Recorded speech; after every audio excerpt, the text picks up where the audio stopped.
Okay, thank you for agreeing to be interviewed this afternoon. If you could just tell me your full name, your date of birth, and your country of birth as well. My name is Hubert Littlejohn. Country of birth, Jamaica. And the district is Burnt-Savannah, and the parish is St. Elizabeth. Alright, whereabouts in Jamaica is that? On the island? St. Elizabeth, the parish. On the island, the parish name is St. Elizabeth. Mm-hmm. And the district is Burnt-Savannah. Okay. So that's south side of St. Jamaica. Okay. Right, was it just you and your family? Yeah. In Jamaica? Were you the only child? No, it was 5 of us. Mm. With 4 brothers, Mm. 1 sister. Yeah. Were you all close in age? Close, reasonably close. Mm. My first brother is 4 years older than me. 2 years older than the second. And the second is 3 or 4 years older than the second. So we are about 3-4 years apart. Well, the young sister, she's about 8, further, she's about 10 years after. Oh, big gap then. Mm-hmm. So did you all get on? Yeah, reasonable. Mm. So what did you do as children? Not a lot. Besides, working in the farm. When they plant these farm, Mm. we go and help on it. When our school holiday mostly. What kind of things did you grow? Mm-hmm. What Pardon? kind of things did you grow? Well, they go peanuts, corn, sweet potato, Mm. cassava, yam, Mm. all different things. Yeah. Did you use it for your own family or did you sell it? Use most of it, for the house. Mm. Sell a bit. Yeah. Mm-hmm. So do you remember much about your parents when you were a child? Yeah, What were they like? it was alright, nice. Especially my grandmother, she was just nice, she was Your grandmother? very caring. Yeah, Did you live close? yeah, very close, yeah. Actually, my mother is got married again and go away to live with her husband, and it was the grandmother take care of me, so Okay. What age were you then? about 12. 12. Mm. So your mum left you with your grandmother when you were age 12. Mm. Did you go back to live with her at all? No. No. How did you feel about that then? Well, where she was living, the house was big enough for to contain us, and Mm. our grandparents' house was a bigger house, so that's where we stopped. Mm. Mm. How did you feel about that though, not living with your mother? Well, I didn't feel any way, bad about it, because I know that's what she had to do, so Mm. Alright. I accepted. Okay. So did you keep in touch with your father? Yeah. Well, I keep in touch with him, but most time he was away, you see. Mm. He used to work for the public work department. The what? Public work department, like working for the council here, Okay, These yeah. council drivers work on the road. Mm. But I merely see him. I always live away, you see. Yeah. Mm. Do you remember missing him? Not that much. No. Okay, what about school? What was it like at school for you? Yeah, it was lovely, yeah. Mm. I always enjoyed it at school. What did you enjoy best? Well, meditation, arithmetic and things like that. They call it maths here. Yeah. Mm. That was your favourite subject? And dictation, yeah. Dictation? Spelling, that's what they call it there. Yeah. Like spelling, that's what they call dictation. Mm. Yeah. What were your dreams as a boy? To have plenty money. That was my dreams.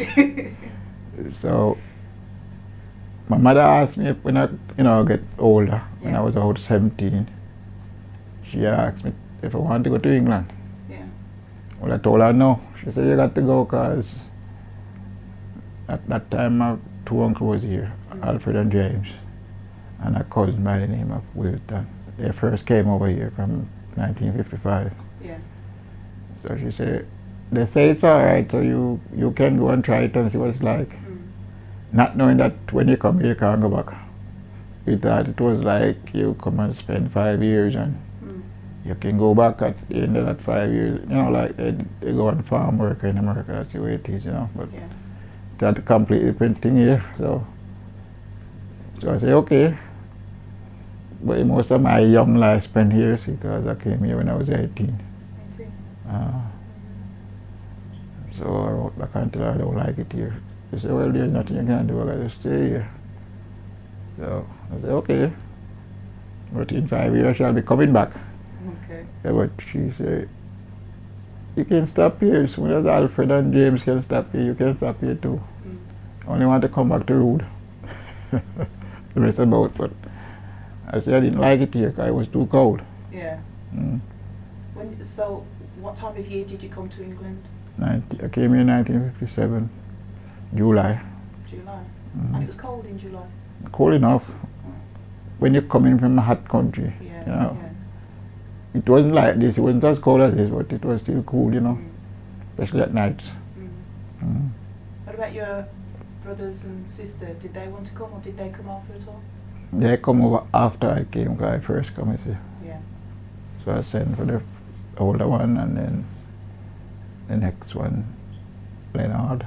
So you sent for them? Help them to come over. Why was that? Well, also, when I get settled down properly here, you see.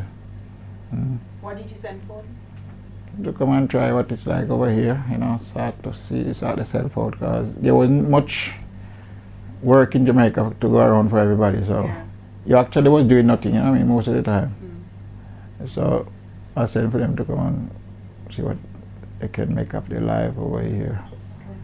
It was bad, you know what I mean, but it was still a bit better than Jamaica. So you thought you might get some riches here? That's what I thought before I leave there, because we all told that England is lined with gold. The street was lined with gold. So when we came here, we were looking for gold, but there was nothing like that. The first thing I met up on when I came here, when I come on the ship, and the ship dropped us off at Southampton, and then we catch a train from Southampton to Watford. And then first thing in the morning, early morning, because we drive on the train mostly through the night. It was this bloke in my hand called, he asked me, Johnny, can you give me 2 pence for a cup of tea, 2 penny. At that time, cup of tea was about 2. I said, I'm just a stranger, just coming into your country. I got no money. He said, okay. And he walked out, he was asking me for a cup of tea, you know. So I said, I thought this country supposed to be himself. I thought this country supposed to be rich. So how come he asking for a cup of tea? But I didn't say nothing to him really, you know. But I thought it would be better because the country here, it developed a lot since then, you know. What did England actually look like when you first landed? You saw all the buildings and the dockyard, whatever. Well, I never got into London. London was about the best, you know, place. You say it looked like a good country, but it's the country we had for when we came to England.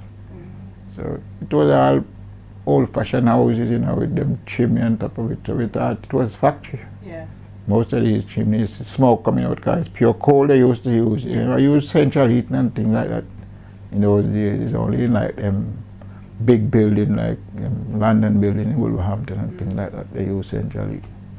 But it was still coal that driving them generator. So you said there's a lot of factory here, so plenty job is here, plenty money is here. But it was all house, them old, like I said, them old-fashioned houses.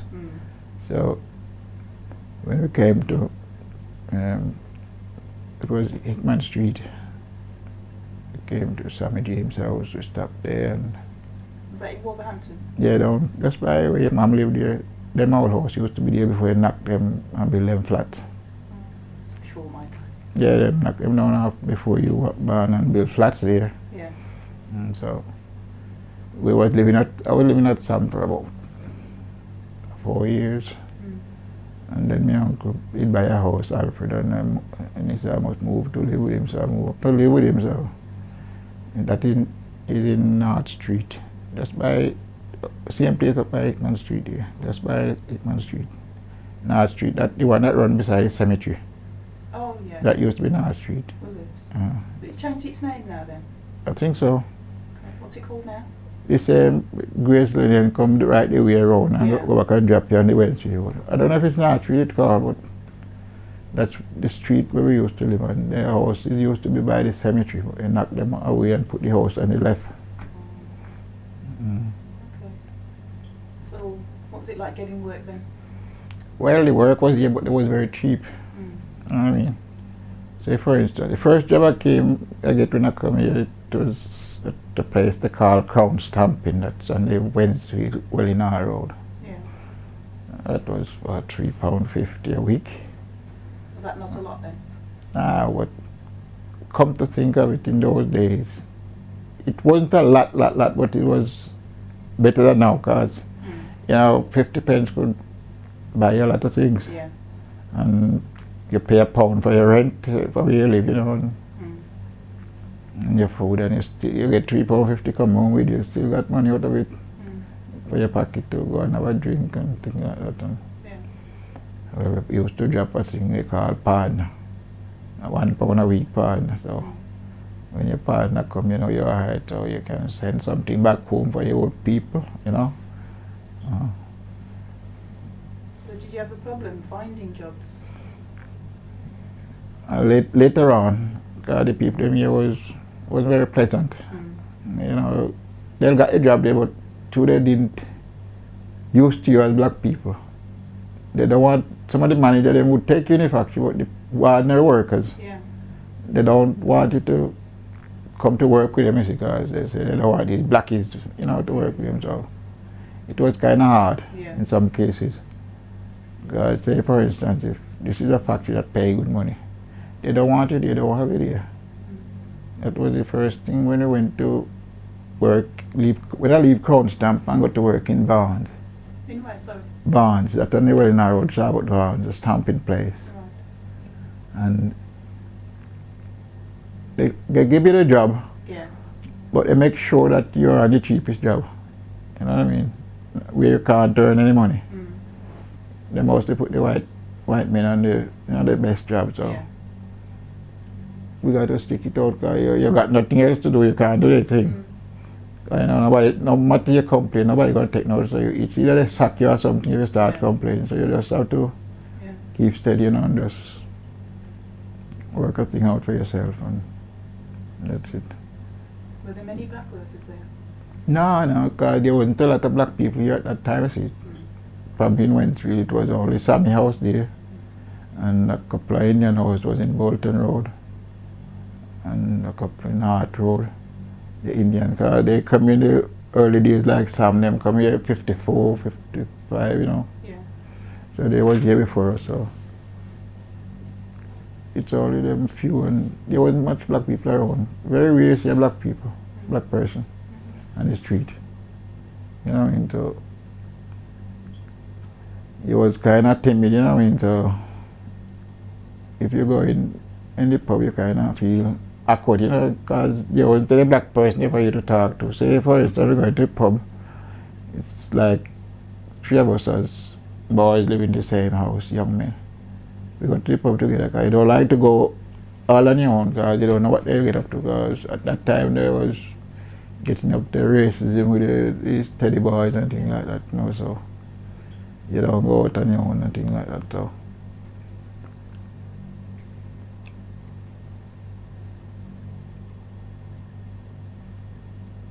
Were you ever attacked? no, not really. It's only one Sunday I was going up to Lee Road, and about 6 of these teddy boys, they were sitting on a wall there. As soon as I get off the bus, they would start shouting.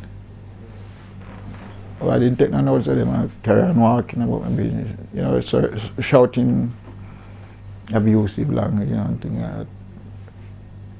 So I just carry on, because I know what they like, you see. They only want to get together in group to knock you about, to beat you up, you know. So I carry on walking. But away from that, I don't have any problem with them really, because I try to keep myself to myself as much as possible. You know what I mean? If I know they have trouble like this, that's all you could go. You see the pub, you got nowhere to go. Yeah. You got no hall here to go, no like here they provide you with place, social place where you can go. If you even want to go to school, to further your education, you couldn't go. Because soon the people will stop going if they see black people start coming here. You know what I mean? That's how it was funny. So we just do your work, go to factory work, come back and sit down and play your radio and things like that. Sometimes we play a game of dominoes and things like that to pass the time away. So, but everything developed now, so you know what I mean. So was it during that time that you wanted to go back home? When I first come here, I didn't like the place. It was just you just cluster up. Got nowhere to go. You just can walk around. But that time make it worse, make you feel like you want to go really. But how are you going to go back when you ain't got no money to go back with? Because you travel, you go to a strange country and you want to go back home, you should have to go back home with something in it. So we just have to kill that idea of going back and say, okay, you just might as well settle in and get your head down. Probably one day you will be able to go back. But I'm still here.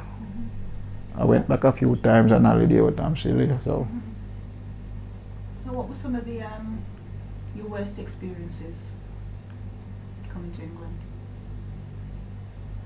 Not a lot. I don't have a lot. More, like I said, the people was funny. Well, my worst experience is I didn't know the people was that funny. I was walking up, Grace Lane one day. Grace Lane, that's it, lane that run the church group. And this white kid was young kid about that coming down the street, and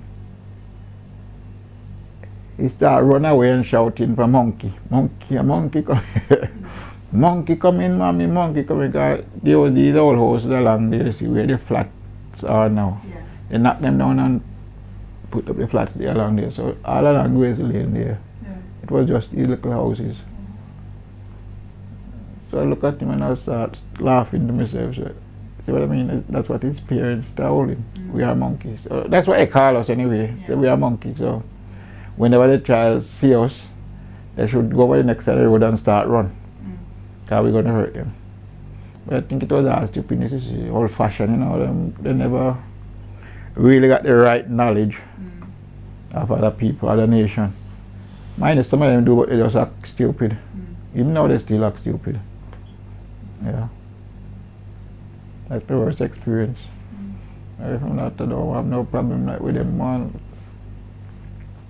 You associate with them now.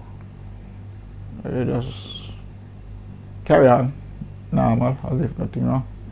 That's the way it is. So now, do you like mixing with white people? Yeah, mixing, but not a lot. If there's a do and they invite me, I go out to the do and things like that. If I feel like going. If I don't have to, I don't go. You see. But they're different now, you know what I mean, compared to those days. They ain't as bad now as those days. It was really funny those days. Even if you work with them and you saw them in the pub, they kind of ignore you, you know what I mean, like they don't know you. And at the same time, you're working the same shoulder to shoulder, during the same blow. Don't talk to you now when you're out. Because if you talk to you, they start calling, same as a nigger lover and things like that. So you kind of keep yourself to yourself, you know what I mean, like I said, son. If you speak, you spoke, and if you spoke, you speak, it's up to him. If you don't want to speak, you leave him alone. Did you have a religious background? When I first came here, when you were a child, actually? When I was a child, I used to go to the Church of England, back home in Jamaica. And that's where I grew up in, Church of England. And then I come here and I start go to with Church of God. Yeah. Mm. Was there a reason why you changed? Not really, but you know, like I said, it was kind of funny these people because you know if you go to the church, you know, hearty will welcome you there to come. You know, Yeah. like now, they would want you to come now, but in those days they wouldn't welcome. That's why you find so many black churches in this country. Because when the black people start going to the white people church, it's either the vicar come told them that they can't come, or they can't come that regular because it's affecting the white members. They don't want to mix in with, you know. So we find some other means of, I mean, serving God. So I started was to go to the Church of God church. It was like a Church of God building there in Wentzfield there, over the same Grace Lane here. That hall over the bridge here. Yeah. The one on the right, the school hall, the big one. So we used to go there, and that's where I start serve God from. And then after a while I got baptized in it, and I leave it, and I didn't go back there for about 10 years. Why was that? Nothing, just leave it. I stopped going there. God, the vicar, he come to me and come to us and say one day we can't come there, and if we're not paying tithe, you must pay 10% of your earning. So we say, it's we supporting the church because we buy all the books and things necessary for the church. And the one come from Wolverhampton, the other one, I think it was Pastor Gray or something like that. They say, well, we can't keep the church going down here and not paying tithe, but at the same time, the pastor, the one he was looking after everything that's supposed to look after the church, because rent to rent the place. We pay the rent, we pay our books, what we need, and they still want to pay tithe. So I tell the pastor I ain't coming back there because I'm going to pay all these money into the church to buy books and things else. I still pay tithe on top of it. So he come down and say, most of the people drop out of it. Guys, it wasn't their response.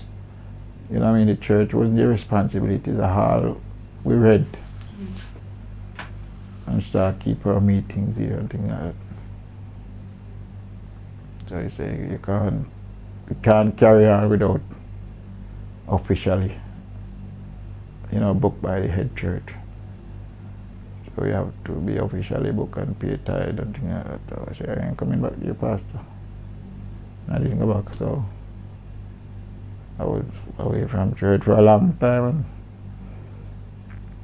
And, yeah, I come to the 7-day church and I just get into it and got baptized here.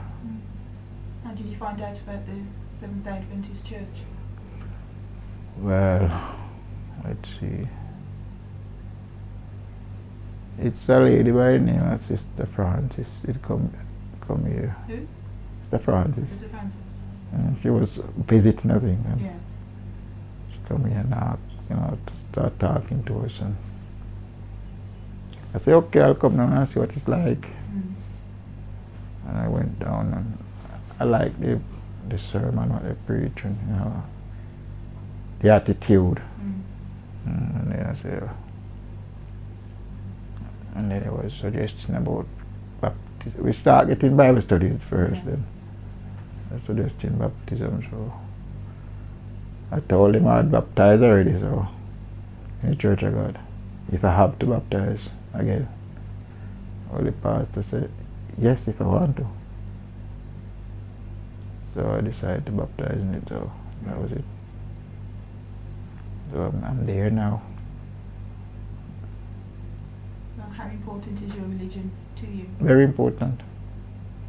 Religion is very important. At the end of the day, at the end of time, that's where the importance is going to show or prove itself. Because we all know that God is going to come back one day. Yeah. And if you don't do His will, you shall not be with Him. Because when Jesus leaves, He say, He go and He'll come again. to receive you unto himself. So if we do his will, we expect a new life when he comes. So we expect to be with him when he comes. So my desire is to try and serve him as much as I possibly can. Right, so you have a family. Mm. You have a family. Yes, Right. the wife here, beautiful wife. And sitting very quietly. yes, she wants to nothing, but she's listening everything. Disturbing. Yeah. So when did you get married? No, actually, tell me, how did you meet? Well, at that time I was living in, like I say, up North Street. Yeah. That was my uncle house, and she came over in 1960. Yeah. And, well, I did, young people like her. And, and then I started, dropping a word or two to her. Then she was free and single, and I was free and single, so I said, okay, I think I like you, anything like that, and I get married after. So what year did you get married? Or what was the date of your marriage? 31st of July, 1961. Is that the right date? 29 of July. 29 of July, 1961. Oh. Yeah. We're going to have a divorce soon. Yeah. Yeah. Right, you sure that? 29th of July, yeah, 1961. 1961. All right. Which church did you get married in? St. Thomas St. Church, Thomas's. yeah, in Wentzville. Yeah. Was there any problem getting to church? At that time, I used to go there sometimes. See. Oh, right. So the vicar used to us coming there, occasionally. But the trouble in the church is it wasn't the vicar's problem, it was the members. Right. Because I don't know if people serving God and they say they're going to meet Jesus when he comes. If you can be racial, it's impossible for you to be racialist in your religion, because God come here and he tried to break down all those barriers. Yeah. So I can't see why all this racism and this separation. No separation should be down here. We should all be in one. You know what I mean? But when Christ comes, that will always put straight. He said the crooked will put straight, and the bent, everything will be straight. So were there any white guests at your wedding? Yeah, a few, yeah, one of you.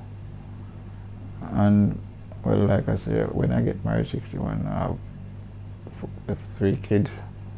The first daughter went to saw come here earlier on, Vanette and Monica and Adrian. And then we leave from North Street, where I was living at my uncle's, and then we moved to an Indian house in Bolton Road. And then after we have them 2 kids, we leave from there. We get a house on the council that was up the road here, 28 Sandy Crescent. And we leave and move to there. And then we moved from 28 to this one, 36.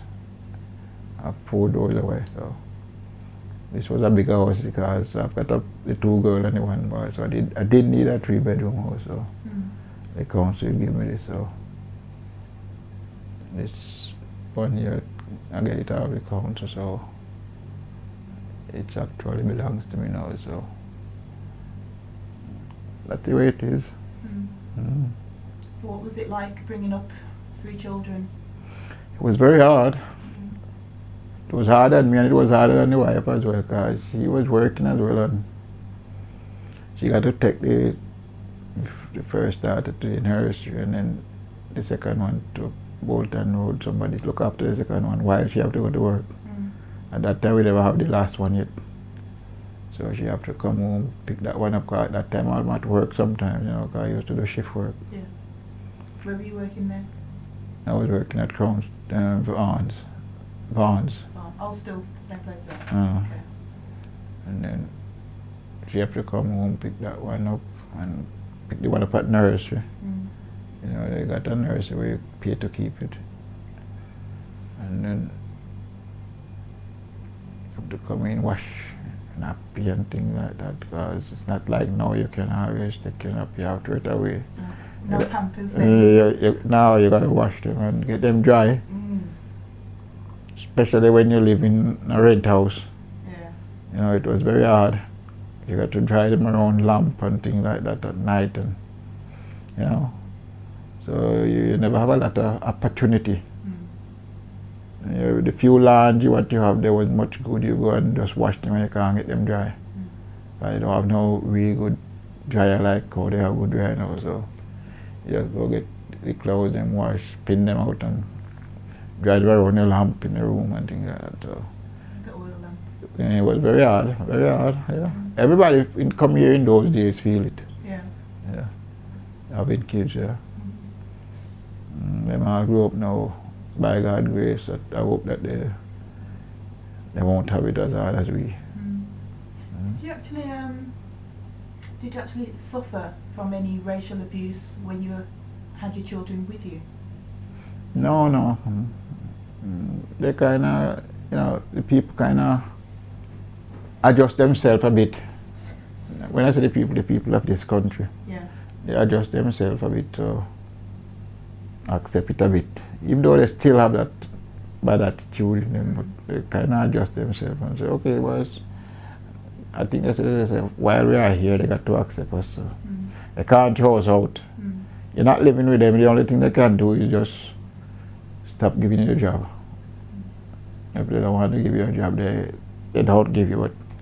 That's the only way they could, abuse us. But away from that, we still carry on. Do you know if your children suffered any abuse at school? No, not really. No. If they did, they would tell us. But they never complained to us about that, you see, so I couldn't say they did. So they went to school in Wolverhampton? Yeah, in Ashko Park here. Which school was that? What's the name? They start go to the Russell Close school over there, that's where the small one, the junior goes. Sorry, what was that? Russell Close, across the park there. Russell Close. Russell Close Junior. And then the bigger one used to go over there. They go there first till they get older, 11, because they have to pass 11 plus before they can go to the copies. And then they move to copies when they reach 11. And that's where Vanet goes and Monica and Adrian. Copies over here. Yeah. They all go to the same school here, Russell Close. Then they move from there to copies. But Adrian go away. But Adrian did go away, see, when he was about 14. He went away on a football training. Because what happened, he did like football, and the scout what they send around to watch them, see how they get on. This scout didn't like him and see that he was grooved to be a good player, so they took him to this football school of excellence in Shropshire. So he went there for about 7 years, 8 years. And while he was there doing his football training, he's going to school there, so and that's really cool. And then when he released him, he started in West Bromwich, as a junior in the West Bromwich youth club. Yeah. And so he was in West Bromwich for a while, and he leave from there, and then he goes to Wales. Is that where he is now? Now he leave Wales, and he went to Sheffield. He leave Sheffield because the manager wasn't playing him. He get himself established, so he leave there and goes to Plymouth. He leave back from Plymouth because he say he ain't playing that division, it's too low. He come back up to Oldham. He stopped at Oldham for about 3 months, and he leave Oldham and he's at Bury now. Bury.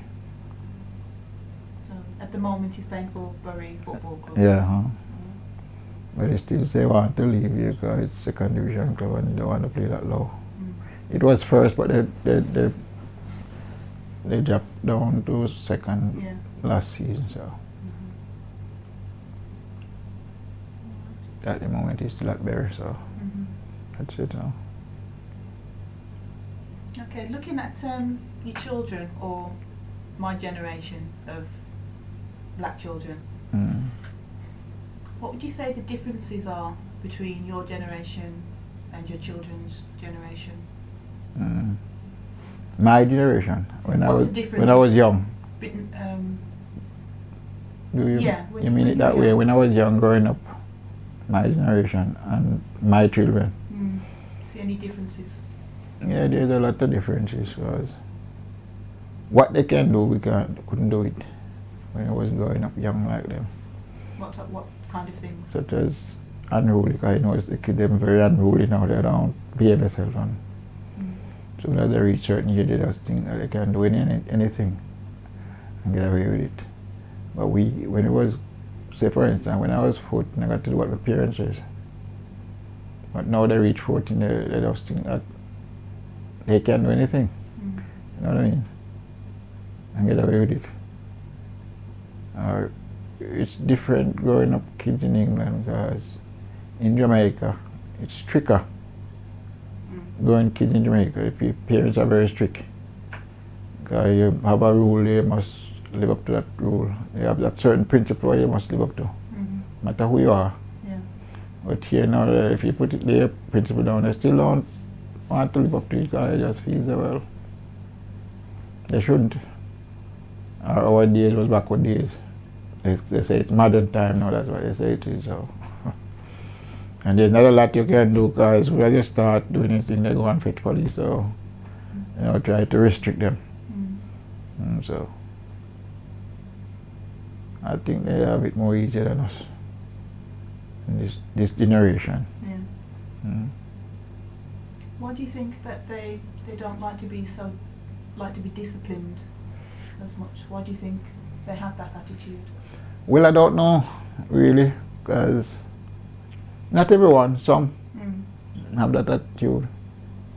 I don't know if it's true. They say it's a modern country we are in, and as you know, Jamaica is a third world country. They claim that you was brought up backward, but I don't think it's backward what causing it. I think it's that principle, whether it's a modern country or a backward country. There are a certain amount of principle must be there when you're growing. Because if you don't have that, you will have no respect. And it's the same thing. The people don't have no respect for not in the law. They do anything. Yeah. So it's the way they train the child up. And you've been grown up to say, well, you take for instance, you look on the street out there sometimes, you see some little one, about 4 or 5 year old, 10 o'clock at night walking the street. No way you could do that. In our time, you couldn't. They're not even saying nowhere. You just have to stop the house. If you go with big people, more or less nobody was going to kidnap you like do here. You're free in Jamaica to run go anywhere you want to go. But yeah, like I said, that principle is you got to lay it down and you got to obey it. Because if you go, you know what you're going to get when you come back. So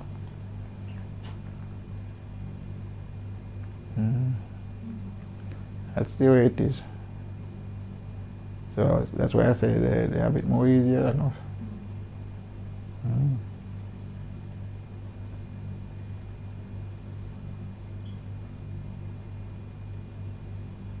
I think that's it. Okay.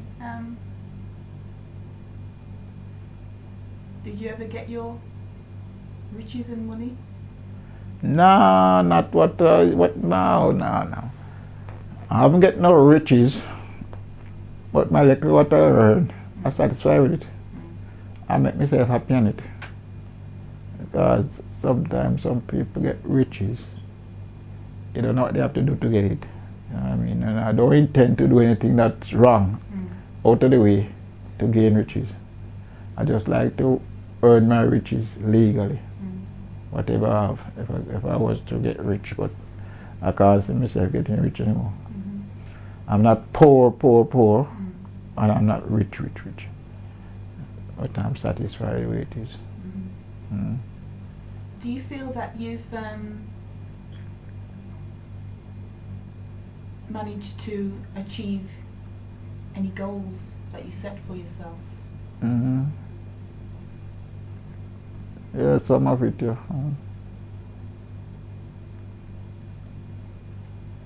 Which goals were those? Well, my goal was to have a family and grow them up. And obviously that have a family and I grow them up and I'm satisfied with it. And I've got a little house here. Mm. I'm independent.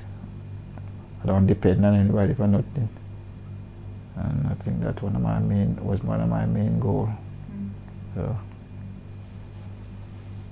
if I want to go on holiday, I can go on holiday when I want to, you know, Mm-hmm. and that's it. Do you ever want to go back to Jamaica to settle there again? Yes, that's my main intention is to go back to Jamaica, settle there. That's the country that I really love. Mm. I'm here for a long time, but I still don't love it here. Jamaica is a part of me. You know, when you love something or somewhere, that's it. Mm. I don't know, some people come from Jamaica and they don't love it. Jamaica. I love Jamaica. I will go back there tomorrow, if possible. But hopingly, one day, I might get back there if life allows me, as the Bible says. So you're working towards doing that then? That's it, yeah. I'm working towards that goal. Right. Is that you and your wife together? Yeah. We do everything together. Because we are together a long time now, so I can't see parting up now would make any sense really, because I'm an old man now. Old enough, actually. Yeah. To find another woman now to go start life again, it would be very unusual, wouldn't it? Very strange. So, if I'm going there, it with me and she. If I'm going and she don't want to come, she can stop here, but I'm going. And she ain't going to be happy stopping here on her own. I don't think so. So, I think that's our goal as well, to go and finish our few days here. So, if the Lord allows us, you know. They've been married for 39 years? Nearly 40. 40 years. It's a long time. Yeah. Do you, knowing what the divorce rate amongst my generation is like, and the divorce rate amongst your generation is like, it's much higher, the younger generation is much higher these days than it is for your generation. Why do you think that is? I don't know, like I said, I think it's a fast going, everybody going fast, you know. Fast? Not fast going, everybody don't have no time to slow down and to think things out. Before they get married or during marriage? Mm, What do you mean? even before they get married, they don't think things out. They get married, go into it, and a certain amount of problem arises. And they say, okay, before they sit down and talk it over, some just say, okay, we're going to split up and divorce, and you know, just like that. But when you get married, you got a lot of things to think out. I mean, how you'd like it to work, your marriage to work. Because remember, it's both of you get married, and you should come together and talk things over. If nothing, you know, nothing come between, nothing wrong. Instead, just as anything go wrong, you just fly off the stick and want to go your own way. And I think that's the reason. There's a lot of things that happen to the older generation and they're still together. But on the younger generation, simple thing and they just split up. You know what I mean? I think it's a fast going. What's doing it? And they don't stand for certain things. I'd say they probably think, well, okay, I can look after myself. That's the number one. Look after your own self. And then they say, okay, I'm not going to stand for it, and I'm off. Because sometimes the wife now in this age, they're earning more than what the husband earning. Yeah. And that make a lot of problems as well, see, cause a lot of problems. So sometimes you look at it and say, okay, I ain't going to stand for this any longer, because the achievement, what they are achieving, they should achieve more. They don't satisfy with what they are achieving out of them. So I think if they stick together and work things out, like I says, they would achieve more. And you can achieve a good relationship by closeness. Both of you live for each other, you know what I mean? But arguing, simple things they create argument over when you could just talk it over. Do you think that it's important for children to have both parents? You mean children to have both parents? Like, Yeah, you know that we have a lot of single parent families today, and there's quite a few people or experts that say that, well, a child doesn't need to have two parents, it can go just as well with just one parent, usually the mother. Do you agree with that? no, I don't agree with that, because you know why? If you got the child out there and he might go somewhere and somebody asks him, where is your father? Okay, it's always your mother taking you, where is your father? That child would be very, very pleased to know that he can say, my father is not well today and that's why my mother take me. Or my father is going to take me tomorrow, that's why my mother take me today. And they saw that father come. But the way they treat the kids nowadays, you know, the father, they just have them and don't take no responsibility. That responsibility is not there. Where they should respond to the kid. In the older days, at least sometimes the father will come and see the kids, but because you know in those days sometimes the man them have 2, 3 women. And even though they have 10, so you would say they have too much taxi running, so they can't cope. So they got no time to spend with the kid really. Yeah. But I don't think it's fair on the women. You know what I mean? It's modern time, those things should be slow. Instead of increasing the rate, they should be slowing down on those things. You know, and getting these kids and they're not there to help to look after it. I don't think it's fair on the mother. And whoever said that the mother should be able to cope, I think that's bad speech. I take 2 to make that kid. Yeah. Oh, yeah. Do you think there is a lot of difference between black families and white families? Or would you say basically they are the same? Do you think there's a big difference? Well, there's not a lot of difference between the white and the black, because the same thing happening to the white, the same thing happening to the black. Because there's a lot of white girls that have kids that they don't, the father not there to help with. The same thing with the black family. So I can't see a lot of difference in it. Because some of these white girls who walk in the street, they got no father for the kid. You know what I mean? It's a going, you could say it's a going thing between them, and I don't know if I'm right there. But I think more or less it's a going thing. What about discipline within the family for the children? Do you think that's the same or is it different? Nowadays it's different, like I said. You discipline the child. Now it's different now. Because they don't grow up with no respect. You know what I mean? These kids what growing now, they don't grow with no respect, to respect nothing. They just do what they like. So it doesn't matter whether they're black or white? That's it. Okay. Black or white is just the same. No discipline. Very few. You know, very few. The majority don't have no discipline. And you can see definitely that the parents don't discipline some of them.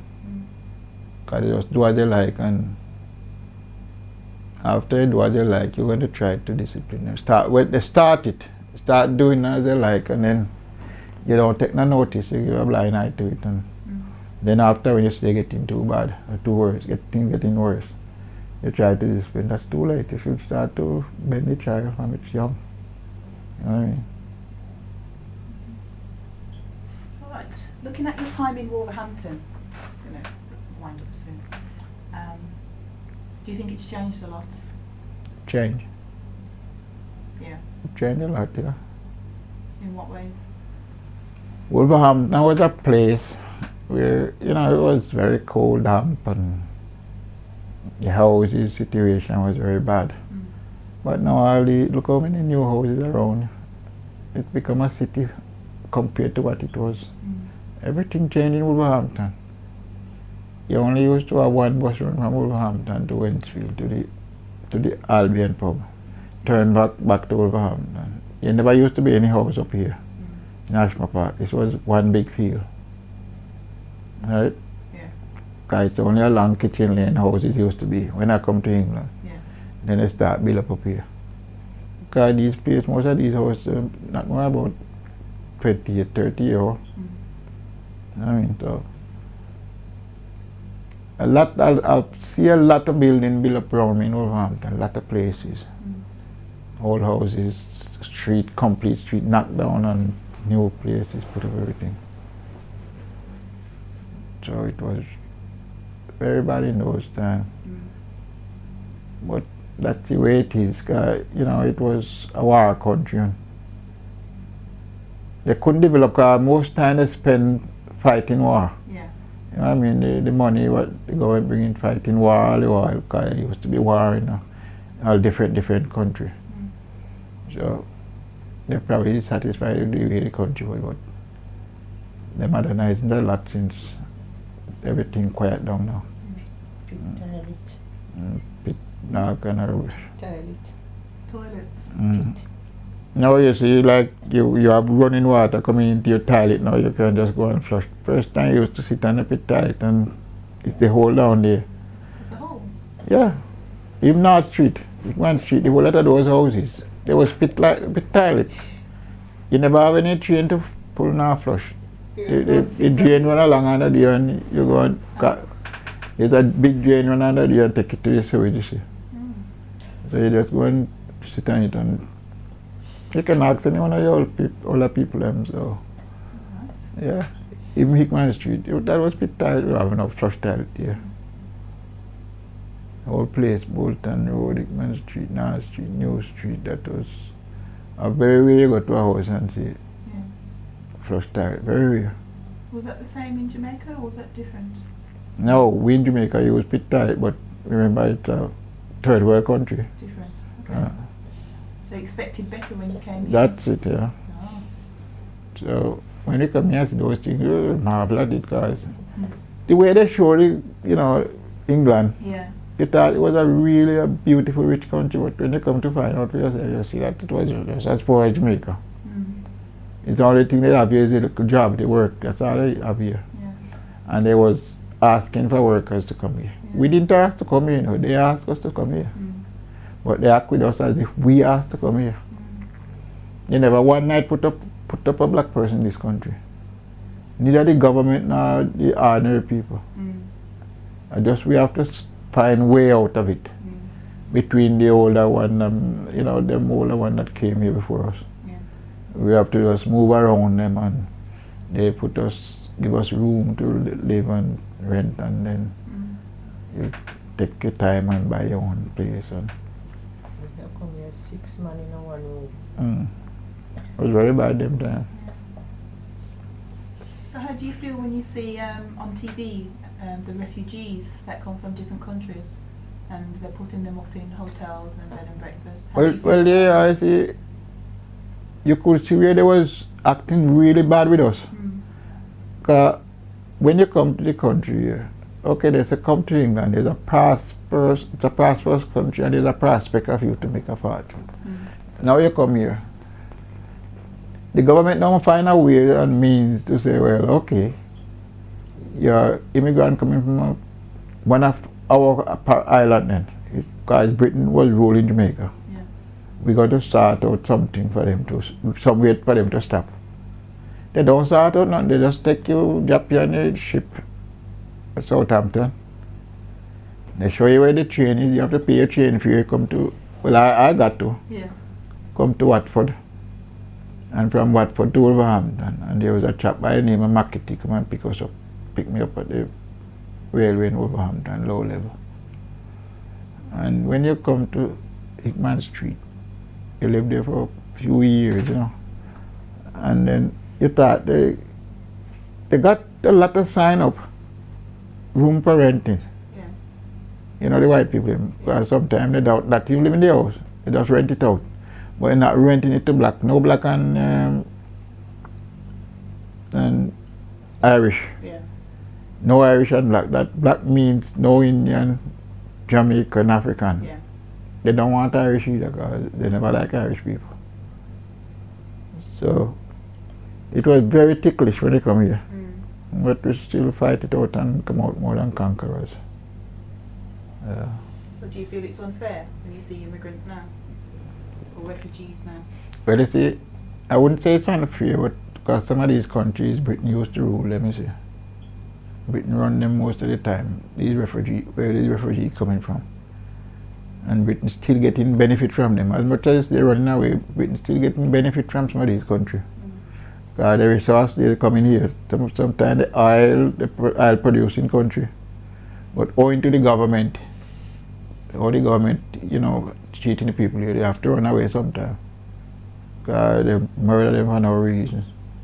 A lot of people have to just left the country to violence, government violence with the population. So I wouldn't say I feel any way bad about it because they got to live somewhere. But those that come in here, but you know, these men who using them as say them a refugee, and they are not refugees. They're only making money off it. You do it as making money off it all the time. You know what I mean? They're paying thousands to come here. If they're refugees, they shouldn't have thousands to pay. Where they get thousands of pounds to pay them? You know, these men that have these lorries and take them on inside the lorry and they got to pay how much £1,000 to come here. That's where I think it's wrong. But they just want to come to England, see. So they hear that England is a rich country. Some of them, but some of them is genuine refugee.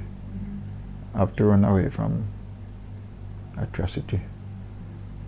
Yeah. Okay, I'm going to ask you a final question now. What would you say you like best about living in Wolverhampton? Well, it's quiet here in Wolverhampton. I never come up against, you know, any violence or anything like that. It's always quiet and peaceful. Down in my area where I live here, Ashby Park, quiet. I don't meet up in anything violent. So I like it around here, Wolverhampton here. Because some places I live there and all sorts of different violence and things like that going on. So I'm not a violent person, so I don't like to get caught up in violence all the while. I like to be away from it. So you like peace and quiet? That's it, yeah. What about the people? The people around here, they get used to us now, you know. Some of them speak to us and we speak to them, we joke and have a talk. But what about the black community in Wolverhampton? I think the black community in Wolverhampton is okay, but sometimes they make a lot of things worse than it should be. How do you mean? Say for instance, if they go places and create problems, and when they create problems, they claim it's true they're black. But they must forget that they're coming from an immigrant parents, and they're not going to treat you just as how they'll treat their own. Doesn't matter what you do. No matter how much time you're born here, they're not going to want to treat you just as how they treat their own. By law they have to, but the feeling is still there. So I think that if they try to keep themselves circumspect and don't push things, they will have a better future. You know what I mean? Go after the thing that you think is right and good, and not the one that's bad. But you know, in every nation, there are some that is due to spoil things. You can't control everybody. Even Jesus couldn't when he was here. When he was preaching purity and justice, there are some people there still criticizing him. Yeah. That's it. Alright. So to end on a positive note then, Uh-huh. what are your hopes for the future? My hopes for the future is Yeah. to get back to Jamaica if I don't dead, or if I don't die before I die. But that's my hope and my desire. Go and spend the rest of my little old days. If the Lord allow me another 2 or 3 years, I'd rather spend it here Yeah. in the sun. Okay. Alright. That's my main hope. I hope you And get that keep wish then. serving the Lord. And keep serving the Lord. Alright. Okay, thank you very much, Mr. Littlejohn, for the interview, and wife as well. Okay, you're welcome. Alright then, thank you very much. Yeah.